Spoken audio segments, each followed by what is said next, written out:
Do you usually wake up with jaw pain or headache? You might be suffering from what we call bruxism. This is your oral health educator, and today I'll be educating you on what bruxism is and ways you can manage bruxism.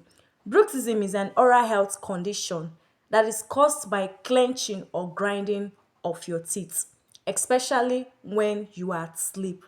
What are the causes of bruxism? One, we have stress, we have anxiety, and other factors as well. Symptoms of bruxism: jaw pain, discomfort, severe headache, sensitivity, tooth sensitivity, and tooth wear.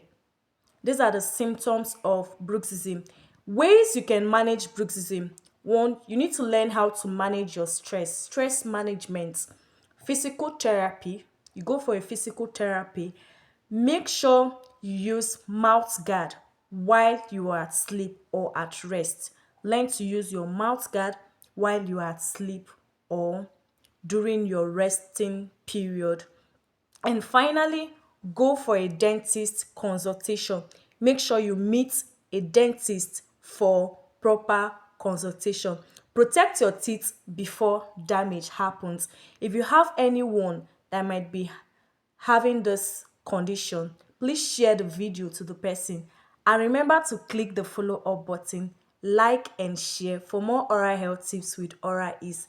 Thank you guys. Bye.